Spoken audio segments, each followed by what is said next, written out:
우리에게 주시는 말씀 다니엘 9장 1절로 14절 말씀입니다. 메대족 속 아하수에로의 아들 다리오가 갈대아 나라 왕으로 세움을 받던 첫 해, 곧 그 통치 원년에 나 다니엘이 책을 통해 여호와께서 말씀으로 선지자 예레미야에게 알려주신 그 연수를 깨달았나니 곧 예루살렘의 황폐함이 70년 만에 그치리라 하신 것이니라. 내가 금식하며 베옷을 입고 죄를 덮어쓰고 주 하나님께 기도하며 간구하기를 결심하고 내 하나님 여호와께 기도하며 자복하여 이르기를 크시고 두려워할 주 하나님, 주를 사랑하고 주의 계명을 지키는 자를 위하여 언약을 지키시고 그에게 인자를 베푸시는 이시여, 우리는 이미 범죄하여 패역하고 행악하며 반역하여 주의 법도와 규례를 떠났사오며 우리가 또 주의 종 선지자들이 주의 이름으로 우리의 왕들과 우리의 고관과 조상들과 온 국민에게 말씀한 것을 듣지 아니하였나이다. 주여, 공의는 주께로 돌아가고 수치는 우리 얼굴로 돌아옴이 오늘과 같아서 유다 사람들과 예루살렘 거민들과 이스라엘이 가까운 곳에 있는 자들이나 먼 곳에 있는 자들이 다 주께서 쫓아내신 각 주에서 수치를 당하였사오니 이는 그들이 주께 범죄를 하였음이니이다.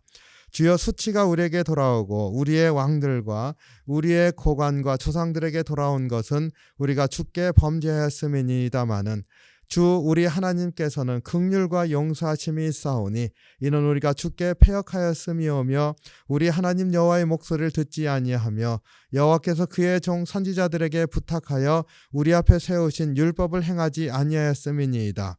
온 이스라엘이 주의 율법을 범하고 치우쳐 가서 주의 목소리를 듣지 아니하였으므로 이 저주가 우리에게 내렸으되 곧 하나님의 종 모세의 율법에 기록된 맹세대로 되었사오니 이는 우리가 주께 범죄하였음이니이다.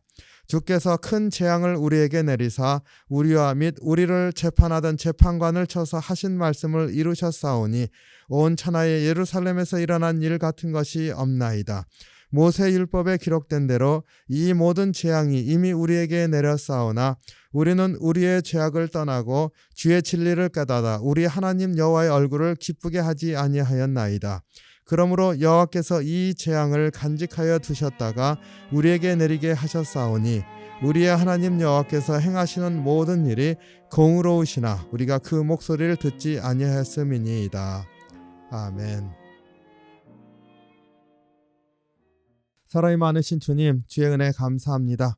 오늘도 주의 말씀을 따라서 살기를 소원하며 주께서 허락하신 귀한 날이 참으로 새 날로 살기를 원합니다. 이 시간 주의 말씀 가운데 다시 한번 우리의 심령을 만지시고 새롭게 해주시옵소서.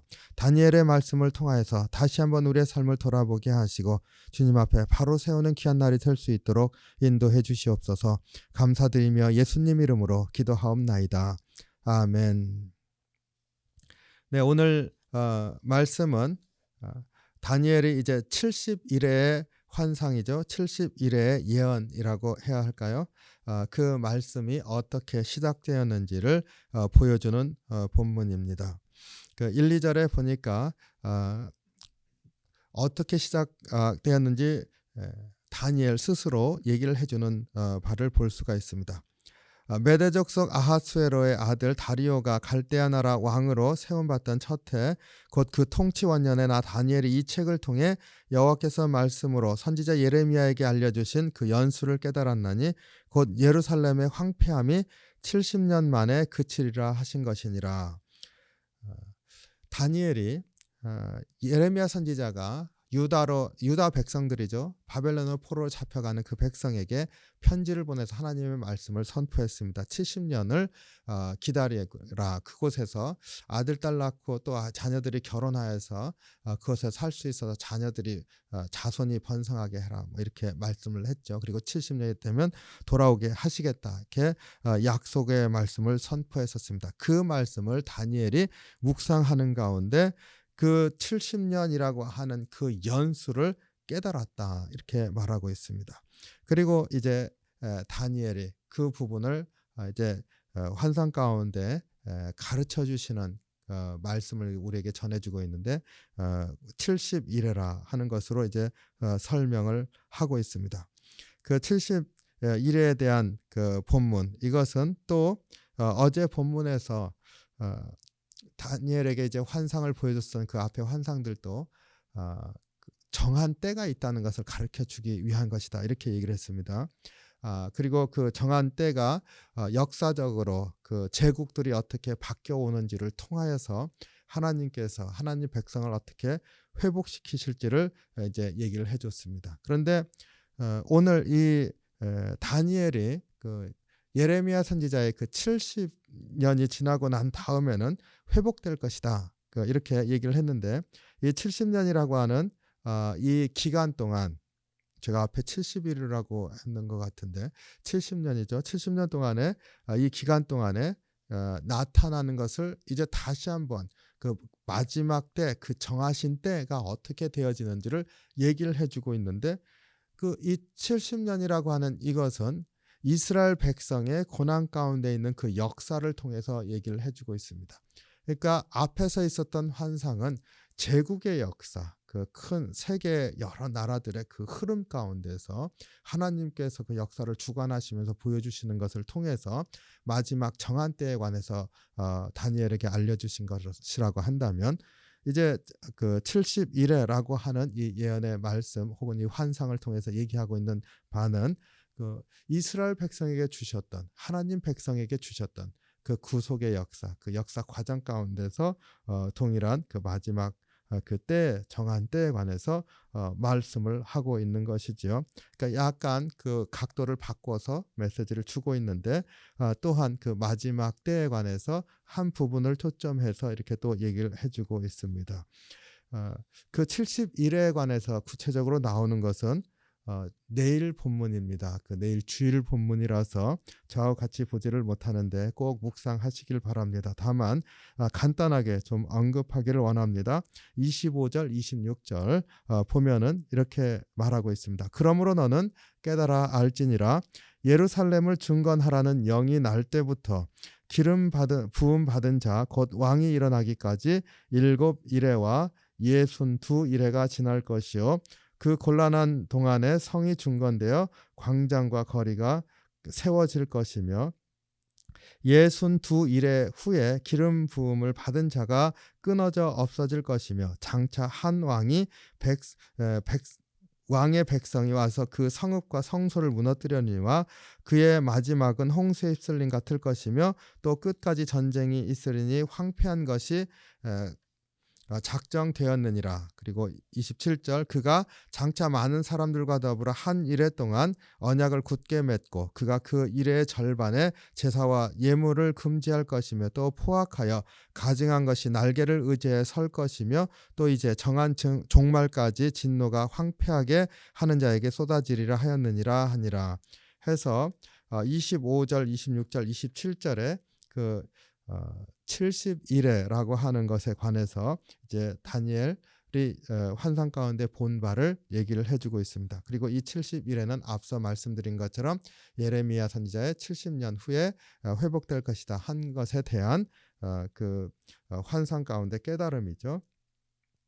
근데 이 내용을 보면은요, 그 예루살렘 성을 중건하라는 영이 날 때부터, 그러니까 고레스 왕에 의해서 이제 성전 재건할 수 있도록 1차 포로가 귀환하지 않습니까? 1차 귀환이 이루어지지 않습니까? 그러고 나서 성전을 또 재건하려고 하고 예루살렘을 다시 하나님의 도성으로 회복하려고 하는데 그게 잘 안 되지요. 바로 어쨌든 그 시점부터 회복이 시작된 것이니까요. 그래서 예루살렘 중건하라는 영이 날 때부터 기름 부음 받은 자 곧 왕이 일어나기까지 이렇게 말을 하고 있습니다. 근데 기름 부음 받은 자, 왕이 일어날 때 그 기름 부음 받은 자가 누구일까? 이렇게 보면은요, 그 7일에와 12일에라 이렇게 얘기를 했습니다. 그러니까 7일에면은 그 성전 재건을 이렇게 처음 1차 귀환에서 했었던 때부터 이제 성전이 회복되어지고 그 예루살렘 그 성벽도 다시 회복되어지고 이렇게 된 시점까지 그 7일에 그리고 또 이제 그 기름 부음 받은 자 왕이 와서 기름 부음 받은 자 왕으로 세워지는 게 그 이후에 없지 않습니까? 그런데 누가 와요? 예수님이 오시지요. 그러니까 그때까지를 얘기를 하면 나머지 62 이래 이렇게 볼 수가 있습니다. 그런데 7과 62 더하면은 69 이래가 되는 거죠. 그 70이래를 얘기를 했을 때 1 이래가 빠져 있지 않습니까? 그래서 예수님 오실 때까지 그리고 나머지 한 이래는 그 다음 그 예수님이 오신 이후죠. 그리스도가 오신 이후죠. 인자가 오신 이후입니다. 그 이후부터 그 다음에 나머지 한 일에 사이에 무슨 일이 있나 봤더니 한 왕이 오는데 이 왕은 보니까 성읍과 성소를 무너뜨린다 그랬습니다. 그러니까 메시아가 아니라 반대로 그 메시아에 대항하는 왕이니까 우리 그 적그리스도다 이렇게 생각해도 좋겠죠. 그 와서 그 어려운 일들을 이렇게 성수와 성을 무너뜨리고 마지막에 홍수 쏠림과 같을 것이며 끝까지 전쟁 황폐한 것이 있으리라 이렇게 얘기를 했습니다. 근데 그 마지막 그 한 왕이 와서 이런 일이 일어나는 그 시점 그것을 그가 장차 많은 사람과 더불어 한 일에 동안 언약을 굳게 맺고 그러니까 바로 이 일이 마지막 한 일에 동안에 일어나는 것이지요. 그래서 그 한 일에 동안 그 마지막에 그러니까 한 일의 절반 3일 반이 되겠죠. 1회가 한 주일이니까요. 그 3일 반이 되겠죠. 그러면은 3일 반 동안에 제사가 무너지고 예물을 금할 것이고 포악하고 가증한 것이 날개를 달듯이 설 것이고 이렇게 되어진다는 겁니다. 그리고 이제 그것이 다 하였을 때 진노가 그 황폐한 자들에게 쏟아질 것이다. 그래서 이렇게 얘기를 하고 있습니다. 그러니까 70일에 대한 환상을 이렇게 얘기를 할 때 69일에까지가 예수님이 오실 때까지라고 한다면 마지막 한 일에는 또 적그리스도가 오고 세상 진노가에서 완전한 회복이 일어날 때다 이렇게 말하고 있고 그 사이가 이제 얼마나 됐는지 언급이 없는 것이고 지금 우리가 살고 있는 때는 그 사이에 있는 것이죠. 그리고 마지막 일에 들어가기 전에 있는 상황입니다. 그러니까 그 중간에 우리가 있다 이렇게 볼 수 있습니다. 어쨌든 다니엘의 그 70일에라고 하는 것을 기준으로 봤을 때 그렇다는 거죠. 어쨌든 이 70일에를 예레미야 선지자의 70년 후에 회복되리라 했었던 이 말씀을 다니엘이 연구하고 기도하는 가운데 깨달았다. 그 환상 가운데서 가르쳐줬다. 이렇게 얘기를 하고 있습니다. 오늘 이 말씀을 보면서 한 가지 우리가 다니엘의 이러한 모습 가운데 우리를 돌아보기를 원하는 것이 있습니다. 다니엘은 마지막 그 정한 때에 관한 그 환상으로 메시지를 받았고 그것을 너가 가지고 있어라. 마음에 담아두라. 지키라. 이렇게 명을 받았습니다. 그래서 사명이 있습니다. 다니엘은 그 하나님의 정한 때에 관해서 이미 말씀을 받았는데 왜 예레미야 선지자의 그 70년 후에 회복되리라 하는 것을 또 성경을 보면서 연구를 했을까? 이것은 자신이 이미 말씀으로 받았고 환상으로 이미 하나님께서 확실하게 주셨다고 믿고 있는데도 불구하고 하나님의 약속의 말씀을 다시 들여다보면서 계속 그것을 확인하고 또 말씀을 통해서 다시 깨닫고자 하는 이러한 모습이 있었기 때문에 이 70일이라고 하는 또 다른 그 말씀을 받게 된 것이지요.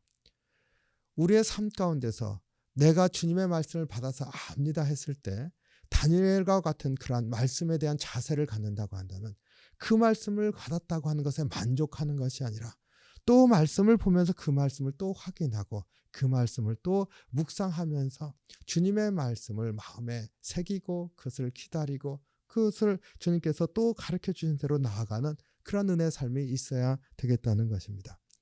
예언자들의 삶을 보면은요. 예언자들이 이사야서가 얼마나 두껍습니까? 길지 않습니까? 그런데 그 메시지가 다 다른 게 아니지요. 그 말씀의 형태가 다릅니다. 비유의 형태가 다릅니다. 그러나 동일한 메시지를 전해주고 있습니다. 그 이유는 계속해서 듣는 백성들이 깨닫게 하기 위해서 그런 것인 줄로 압니다.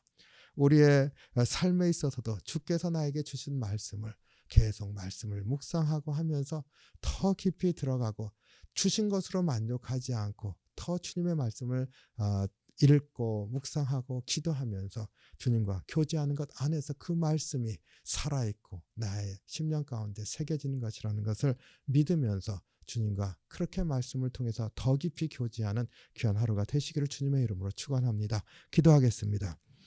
사랑이 많으신 주님, 주의 은혜와 사랑에 감사와 찬양을 드립니다. 다니엘 선지자가 예레미야 선지자의 말씀을 이렇게 계속 연구하고 묵상하고 기도하면서 또 말씀을 받은 것과 같이 주님, 우리의 삶에 있어서도 항상 주의 말씀을 묵상하고 주님과 교제하면서 나아가는 귀한 삶이 될 수 있게 도우시길 원합니다. 항상 우리의 삶의 처지와 형편 가운데서 내가 말씀을 받고 약속을 받았다는 것으로 만족하는 것이 아니라 그 말씀을 누리고 살 수 있도록 인도해 주시옵소서. 묵상하면서 또 기도하면서 또 말씀 보면서 그 말씀의 약속 안에 거하는 저희들이 될 수 있도록 인도해 주시옵소서. 오늘 또 우리의 심령이 다시 한번 깨어서 주님과 교제하는 귀한 하루가 될 수 있도록 인도해 주셔서 주님과 함께하는 귀한 하루로 복된 하루로 인쳐 주시옵소서. 감사드리며 예수님 이름으로 기도하옵나이다. 아멘.